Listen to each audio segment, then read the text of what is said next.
Now going over to the business blunder of the day, you have Tesla Cybertruck having its 5th recall, which, yeah, it's not great for the iconic, funny-looking truck.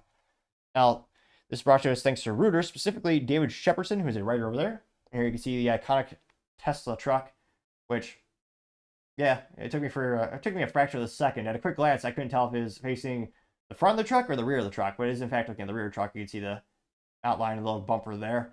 Now, again, this is David Jefferson. They say, quote, Tesla recalls over 27,000 Cybertrucks in fifth callback this year, which, damn, that's adding up. Now they say, quote, this recall is due to a delay in the rear view camera images that could impair driver visibility and increase car risks, which, yeah, we're getting too soft. Back in my day, we didn't have any of those fancy rear cameras. You just turned it around your head and looked.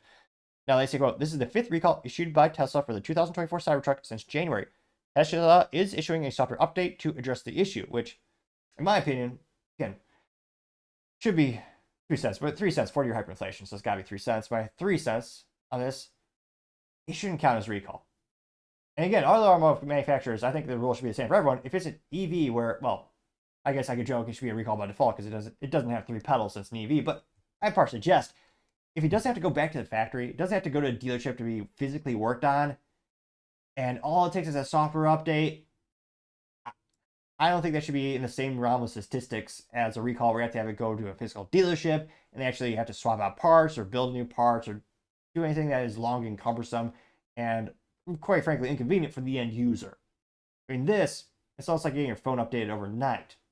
Now, they say, quote, the latest recall affect most U.S. Cybertrucks is one of the biggest, one of the 5 for the electric truck this year. Tesla issued a recall in April to fix a loose accelerator pedal, which, that one I do agree, that was a recall. They had to actually get a new, I believe they just had to use a rivet gun, but again, they had to make sure the actual pedal didn't fall off, which, again, that's a business blunder in and of itself. I think I covered that earlier this year as well. And they say, quote, the electric vehicle maker started making deliveries of the Cybertruck in 2023 after a 2-year delay because of all the issues, including the battery supply constraints. Now, let's see here. In terms of breaking this down, now they say, quote, the automaker said the Cybertruck system in the affected vehicles may not complete a shutdown process before it is commanded to boot up, resulting in delay in displaying the rear view image.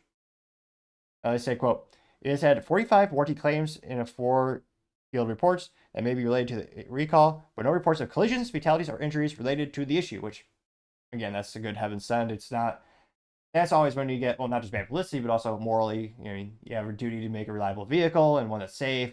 And thankfully, this is ahead of I don't think, honestly, I don't think the odds are high in terms of this ever being a big safety issue of a recall. But again, it's good that they got ahead of the issue and there's nothing detrimental as happened thus far. Again, they say the image may not appear within 2 seconds of placing the vehicle in reverse, and the display may appear blank or up to 6 to 8 seconds when the vehicle is shifted into reverse. Which, talk about first world problems. You can't wait a couple extra seconds. Also, we didn't have rear view cameras until a couple years ago, thanks to the government forcing it on us. But yeah, still though, people are getting fed up. A lot of people do not like just the fact that it's called a recall. And again, it's the 5th one already for the truck, which is, I mean, thanks to Whistling Diesel, people have seen how they're not as quite robust and durable as a traditional truck. I mean, it's already a little bit more bad news. So I gotta say, Tesla having a recall, again, it's just an over-the-wire, over-the-air fix. Gotta say, Tesla, that Cybertruck recall is certainly the business blunder of the day. Thank you, everyone, for taking the time to tune in. Again, try to get to 4,000 subscribers by the end of the month. So if you can click that button, I greatly appreciate it. Also, give me a thumbs up, thumbs down, or comment. It's a great way to give me some additional feedback, letting me know how I can make the show better and better. Lastly, don't forget to take time to tell your family, tell your friends, tell your coworkers, heck, tell your enemies, tell anyone and everyone. Just stay safe and fight the good fight.